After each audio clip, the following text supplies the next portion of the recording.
ಎಲ್ಲರಿಗೂ ನಮಸ್ಕಾರ. ನಾನು ನಿಮ್ಮ ಚೆನ್ನ. ಈ ಒಂದು ವಿಡಿಯೋದಲ್ಲಿ ಸ್ವಾತಂತ್ರ್ಯ ದಿನಾಚರಣೆಯ ಪುಟ್ಟದ ಕನ್ನಡ ಭಾಷಣ ನೋಡ್ತೋಗೋಣ. ಈ ಒಂದು ಭಾಷಣ ಅಂತಕ್ಕಂಥ ಇಷ್ಟವಾದ್ರೆ ಒಂದು ಲೈಕ್ ಅನೇಕ ವಿಡಿಯೋಗಳು ಪ್ರೋತ್ಸಾಹ ತುಂಬ ಸಿಗುತ್ತೆ. ಇನ್ನೊಬ್ರು ಶೇರ್ ಮಾಡಿ ಮುಚ್ಚಲು ಸಾಧ್ಯ. ಇಂಥ ಅನೇಕ ವಿಡಿಯೋಗಳು ಚಾನಲ್ ಸಬ್ಸ್ಕ್ರೈಬ್ ಆಗಿ.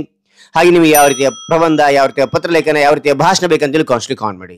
ಆ ವಿಷಯಕ್ಕೆ ತಕ್ಕಂತೆ ನಾನು ವಿಡಿಯೋ ಮಾಡಲು ಪ್ರಯತ್ನ ಮಾಡ್ತೇನೆ ಅಂತ ಹೇಳ್ತಾ ಹಾಗೆ ಒಂದು ಭಾಷಣವನ್ನ ನೋಡ್ತಾ ಕೇಳ್ತಾ ಹೋಗೋಣ ಬನ್ನಿ. ಗೌರವಾನ್ವಿತ ಗಣ್ಯರೇ, ಮುಖ್ಯೋಪಾಧ್ಯಾಯರೇ, ಗುರುಗಳೇ ಮತ್ತು ನನ್ನ ಪ್ರೀತಿಯ ಸ್ನೇಹಿತರೆ, ಎಲ್ಲರಿಗೂ ಸ್ವಾತಂತ್ರ್ಯ ದಿನದ ಹಾರ್ದಿಕ ಶುಭಾಶಯಗಳು. ಇಂದು ಆಗಸ್ಟ್ 15. ನಾವು ನಮ್ಮ ಭಾರತ ದೇಶದ 78ನೇ ಸ್ವಾತಂತ್ರ್ಯ ದಿನವನ್ನು ಆಚರಿಸುತ್ತಿದ್ದೇವೆ. ಈ ದಿನ ನಮಗೆ ಸ್ವಾತಂತ್ರ್ಯ ತಂದುಕೊಟ್ಟ ಎಣಿಕೆ ಇಲ್ಲದ ತ್ಯಾಗಮಯಿಗಳನ್ನು ಸ್ಮರಿಸುವ ದಿನವಾಗಿದೆ. ನಮ್ಮ ಸ್ವಾತಂತ್ರ್ಯ ಹೋರಾಟಗಾರರು ಗಾಂಧೀಜಿ, ಭಗತ್ ಸಿಂಗ್, ಸುಭಾಷ್ ಚಂದ್ರ ಬೋಸ್ ಮತ್ತು ಸರ್ದಾರ್ ವಲ್ಲಭಾಯ್ ಪಟೇಲ್ ಇತರ ಹಲವಾರು ಮಹಾನ್ ವ್ಯಕ್ತಿಗಳು ತಮ್ಮ ಜೀವನವನ್ನೇ ದೇಶಕ್ಕಾಗಿ ಮುಡಿಪಿಟ್ಟರು.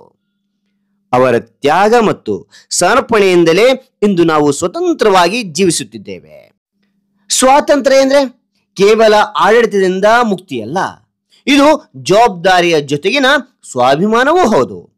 ಇಂದು ನಾವು ಶಿಕ್ಷಣ, ಐಕ್ಯತೆ ಮತ್ತು ಪ್ರಗತಿಯ ಮೂಲಕ ದೇಶವನ್ನು ಇನ್ನಷ್ಟು ಬಲಿಷ್ಠಗೊಳಿಸಬೇಕಿದೆ.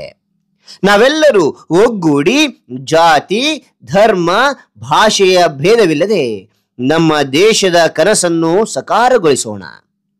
ಕೊನೆಯದಾಗಿ ಈ ಸ್ವಾತಂತ್ರ್ಯ ದಿನದಂದು ನಮ್ಮ ತ್ಯಾಗಮಯಿಗಳಿಗೆ ಗೌರವ ಸೂಚಿಸಿ ಭಾರತವನ್ನು ಶಾಂತಿ ಮತ್ತು ಸಮೃದ್ಧಿಯ ದೇಶವಾಗಿ ಕಟ್ಟುವ ಶಪಥವನ್ನು ತೆಗೆದುಕೊಳ್ಳೋಣ ಎಂದು ತಿಳಿಸಿ ನನ್ನ ಈ ಪುಟ್ಟ ಭಾಷಣ ಮುಗಿಸುತ್ತೇನೆ.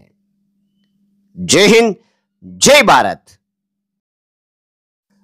ಹಾಗಾದ್ರೆ ಈ ಒಂದು ಭಾಷಣ ಅಂತಕ್ಕಂಥ ಇಷ್ಟವಾದ್ರೆ ಒಂದು ಲೈಕ್ ಅನೇಕ ವಿಡಿಯೋ ಪ್ರೋತ್ಸಾಹ ತುಂಬ ಸಿಗುತ್ತೆ. ಇನ್ನೊಬ್ರು ಶೇರ್ ಮಾಡಿ ಮುಚ್ಚಲು ಸಾಧ್ಯ. ಇಂಥ ಅನೇಕ ವಿಡಿಯೋಗಳು ಚಾನಲ್ ಸಬ್ಸ್ಕ್ರೈಬ್ ಆಗಿ. ಮತ್ತೊಂದು ಹೊಸ ವಿಷಯದೊಂದಿಗೆ ಮತ್ತೊಂದು ಹೊಸ ವಿಡಿಯೋದಿಂದ ಭೇಟಿ ಆಗೋಣ. Thank you for watching. Bye.